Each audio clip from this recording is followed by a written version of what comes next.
বিসমিল্লাহির রহমানির রহিম। প্রিয় নবম শ্রেণীর শিক্ষার্থী বন্ধুরা, আশা করি তোমরা ভালো আছো। তোমাদের জন্য আজকে একটি নতুন ক্লাস নিয়ে হাজির হইলাম। এখানে শুধু 13 নাম্বারের যে অঙ্কটা আছে এটাই কমপ্লিট করার চেষ্টা করব। বুঝতেই পারতেছো, যেহেতু একটা অঙ্ক নিয়ে আসি সেক্ষেত্রে অবশ্যই অঙ্কটা খুবই ইম্পর্ট্যান্ট।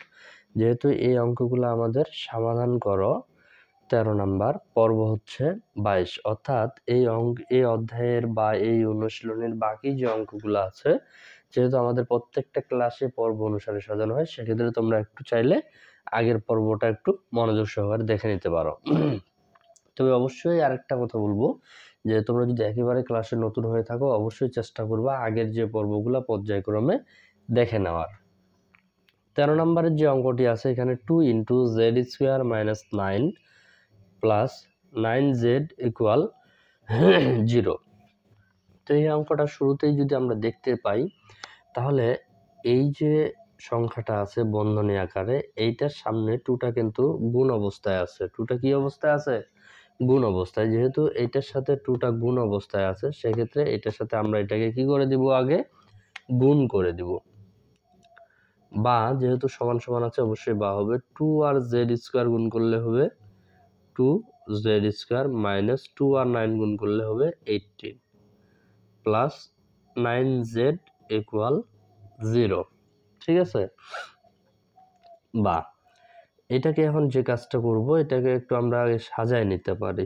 Plus 9z minus 18 = 0। কোনো কাজ করি নাই। 2z² ছিল, এটা থেকে গেল, প্লাস 9z ছিল, এটা এখানে বসাই দিলাম, এখানে -18 ছিল, -18 আমরা দিয়ে দিলাম। অর্থাৎ এই 18টাকে আমরা শুধু একটু পিছনে নিলাম, এটাকে সামনে নিয়ে নিলাম। আচ্ছা, এখন যে কাজটা করব এটা হচ্ছে আমরা মিডল টার্ম করব। কি করব? Middle term. তো আমাদের মিডল টার্মের সর্বপ্রথম যে কাজটা সেটা হচ্ছে শেষে যে সংখ্যাটা আছে এটাকে আমাদের নামতার সাহায্যে ভাঙাইতে হবে এবং প্লাস মাইনাস করে আমাদের এই যে এখানে যে সংখ্যাটা আছে এই সংখ্যাটা মিলাইতে হবে। এবং এখানে তোমাদের আরেকটি কথা বলে রাখি, যে এই মিডল টার্মটা হচ্ছে একটা উৎপাদকের অংশ। মিডল টার্ম হচ্ছে উৎপাদকের একটা অংশ। তোমাদের তৃতীয় অধ্যায়ের 3.3 এর একটা অনুশীলনী আছে, যেখানে শুধু বলা হচ্ছে যে উৎপাদকে বিশ্লেষণ করো। ওই পুরো অনুশীলনীটাই ওখানে তোমাদের একটা অঙ্ক কেমনে বুঝবা যেটা সূত্র বসাইতে হবে, বা তোমাদের মিডল টার্ম যাবে না কমন যাবে, এই বিষয় নিয়ে ডিটেইলি খুব সুন্দর আলোচনা করা আছে ইনশাআল্লাহ। তোমরা চাইলে ওই ক্লাসটা বা ওই অনুশীলনীটা একটু সম্পূর্ণটাই তোমরা দেখে নিতে পারো, তাহলে তোমাদের জন্য পরবর্তীতে যত অঙ্ক আছে খুব সহজ হবে। এবং এখানে আরেকটি কথা বলে রাখি, এখানে শেষে আমি যে কথাটা বললাম যে শেষের সংখ্যাটাকে আমাদের নামতার সাহায্যে ভাঙাইতে হবে, কিন্তু এখানে সামনে দেখতে হবে কোনো সংখ্যা আছে নাকি। যদি সামনে কোনো সংখ্যা থাকে তাহলে শেষের সংখ্যাটার সাথে এই সংখ্যাটাকে আগে গুণ করতে হবে।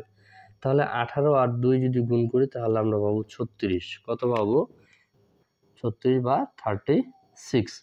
এখন এই 36কে আমাদের নামতার সাহায্যে ভাঙায় যোগ বিয়োগ আবার 9 বের করতে হবে। যেহেতু এইগুলা নিয়ে ডিটেইলি আলোচনা করা আছে সেক্ষেত্রে আমি আর ওই দিকে যাচ্ছি না। তাহলে 2z² plus 12z minus 3z minus 18 = 0। কেমনে হইল একটু খালি বুঝাই।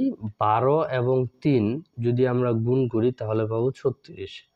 12 থেকে যদি 3 বাদ দেই তাহলে আমরা পাবো 9। আচ্ছা, এখন মিডল টার্মের পরের যে কাজটা, এই দুইটা করে আমরা কি করব? কমন নিব। দুইটা করে কমন নিব। তাহলে এখানে 2 কমন নিব। 2 এবং এখানে z আছে 2টা, এখানে z আছে একটা, আমরা একটা zও কমন নিতে পারি। তাহলে 2 যেহেতু কমন নিয়ে নিছি, 2 আর বসবে না। z 2টা ছিল, একটা কমন নিচ্ছি, একটা আমাদের এখানে থাকে যাবে, প্লাস থাকে যাবে। এখানে 12 আছে, আমরা 2 কমন নিছি, তাহলে এখানে পাচ্ছি আমরা 6। z কমন নিয়ে নিছি, আর কিন্তু বসবে না, অর্থাৎ 12কে 2 দিয়ে ভাগ করলে আমরা কত পাচ্ছি? 6।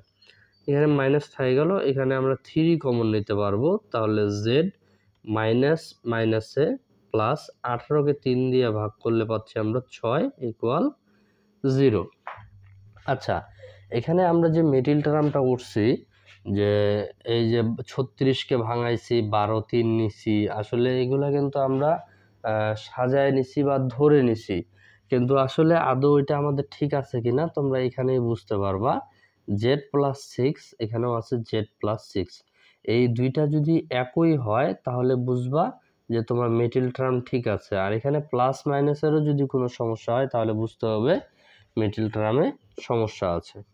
বা তাহলে 2z-3 আর এখানে নেব z+6। আবারও বলতেছি 2z-3 এটা একটা নিয়ে নিলাম, আর এই দুইটা যেহেতু একই, দুইটার মধ্যে একটা নিলাম ইকুয়াল 0। ঠিক আছে? আচ্ছা, নিচে কি লেখা যাবে?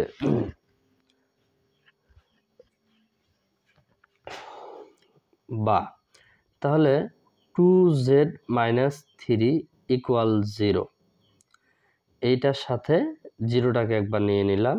বা 2z ইকুয়াল 3, -3 ছিল, এই পাশে যাই শুধু 3, অতএব z ইকুয়াল 3/2। z এর একটা মান আসলো কত? 3/2।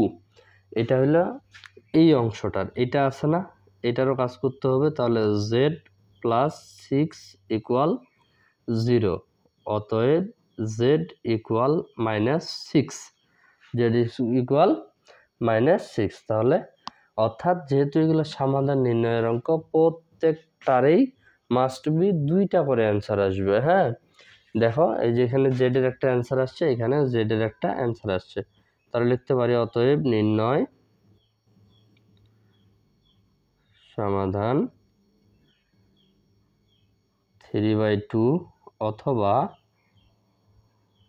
-6, এটাই অ্যান্সার। এই জন্য তোমাদেরকে বলবো প্রত্যেকটা অঙ্ক একটু মনোযোগ সহকারে বোঝার চেষ্টা করবা।